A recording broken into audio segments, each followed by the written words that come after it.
it seems to me, let's get in a little bit to like this. I mean, you touched a little bit on the mineral stuff and the mineral deal, but I think it seems to me that possibly the best thing to come out of this fiasco in the Oval Office is that maybe Donald Trump does just walk away from this silly idea.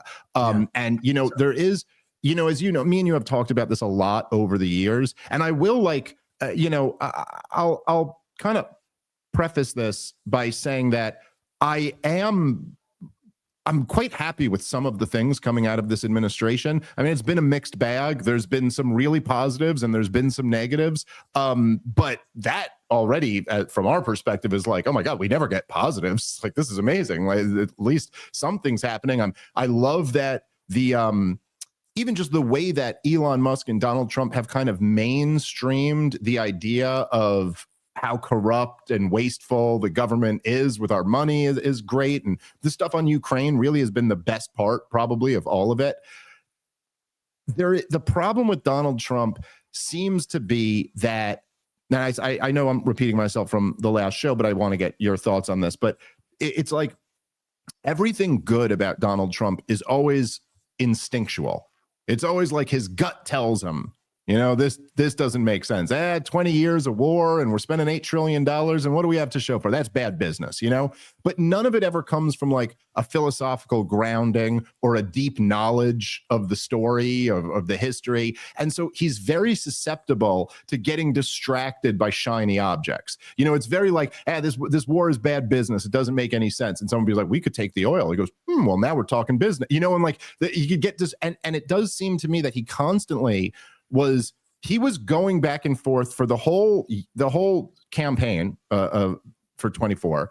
He would go back and forth between saying like perfect stuff and then saying like Europe should pay more, like as if like, oh, okay, it would be okay to keep the war going as long as Europe was paying more. But then sometimes he'd say like and it does seem to me that he was, at least the way he was presenting it publicly, was that he was selling this to Zelensky as like, look, this is kind of the best security guarantee that you can get from us. Like, if we're in business together, then if Putin comes and messes with you, he's kind of messing with us too. But it can't be stated enough that that's the whole point, is that we don't want to do that. And that's what this whole war started over to begin with. And I know it's like, it's easy to get, look, like you wrote a very big book on this subject. There's a lot of very interesting details in there, and I know people argue about all of this stuff, but it's almost like to zoom out and just look at how insane this policy is, that even when the Soviet Union existed, when there actually was the Soviet Union, we only gave the security guarantees to Western Europe. Not even the eastern part of Germany had a security guarantee. And now we're like, what are we talking about? A security guarantee for Luhansk? Like, what is going on that we would think that, like, it's just such madness? And it's like Donald Trump, while he's correct in wanting to end the thing, he just doesn't even get that part of it, that the whole lesson here should be like, no, the last thing we want. I mean, to me, it was appalling to have Zelensky demanding security guarantees from us. Like, what? You're entitled to us? I mean, what is the security guarantee? You're saying we have to be ready to fight a war on behalf of your country? Sorry, like, screw you. No, we don't.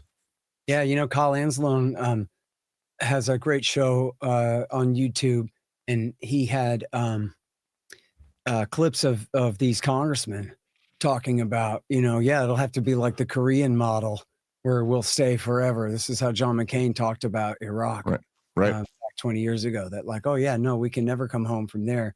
And that just makes no sense at all. If you're not willing to fight for them now, but you're willing to fight for them then, after they've already lost, what's the point of that? The whole thing is crazy. And then having some workers there, as a security guarantee, some miners that essentially they'll serve as a tripwire for war, that Russia would always think not just twice, but even 3 times about invading, because American miners could get caught up in it and they don't want trouble with us. Well, if you're going to do that, then it would make more logical sense to put combat forces there who could actually be a deterrent of some kind. Not that I'm recommending that, but I'm just saying it makes no sense to have, like we have in Korea. Our soldiers are not there to really, there are not enough of them there to deter an attack or to defeat an attack from North Korea, probably. But they are a tripwire. That means if North Korea ever attacks South Korea, our guys will be caught up in it. And that'll mean the rest of the USA is also coming. And so, yeah, it just makes no sense whatsoever to this whole damn war, Dave, has been fought for the principle that Ukraine can too join NATO someday in the long-term future from now, which we're absolutely not willing to let them in now, which might have been a deterrent, although I think it would have caused the war sooner, but we're not willing to give them a war guarantee. But we're willing to help them get into and lose a 3-year war, on the principle that no one else can say that they can't join.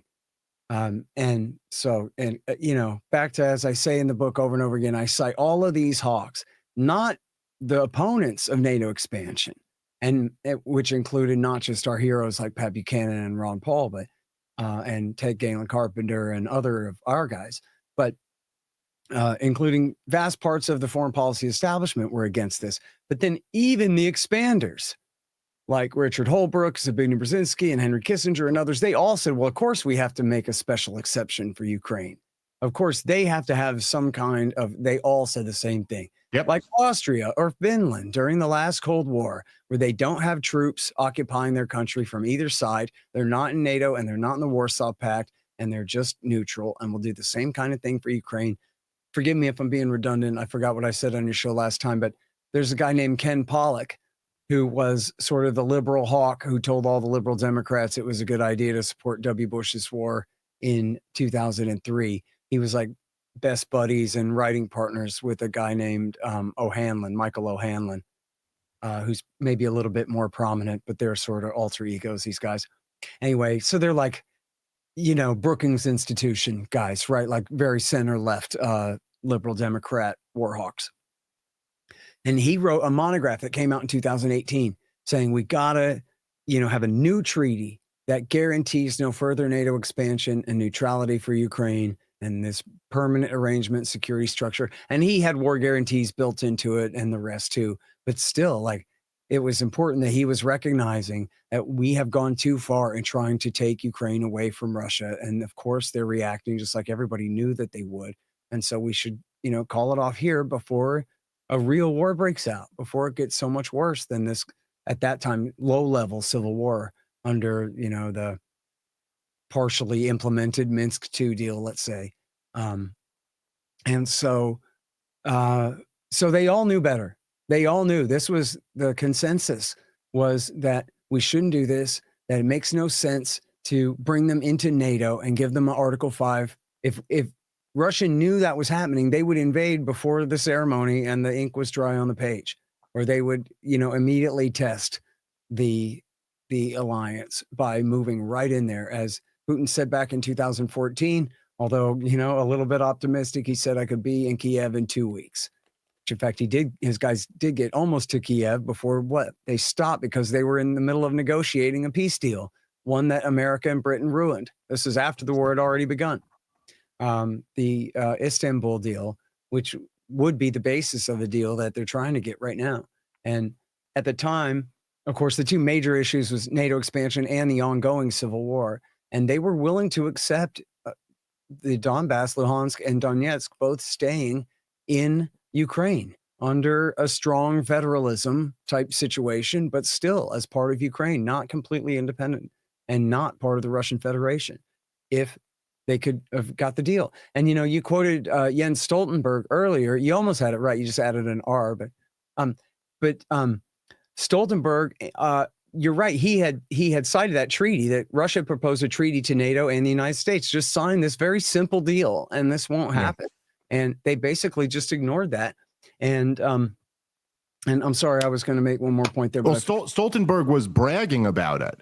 He was bragging that, like, see, and now Vladimir Putin just got more NATO expansion. So, look at that. So, like, but the thing that he gave away, which is, sure, go ahead. On top of him was Zelensky himself gave that statement to CNN where he said, they told me behind the scenes, look, we're not going to bring you into NATO. but in public, we're going to pretend like we're going to someday. And we want you to continue to act like that's going to happen and all this. And he explained all this in frustration on CNN, that they had him in this weird bind where they were promising that, you know, someday we'll protect you, but not now, even though we know promising to someday protect you now is going to get you into a war now.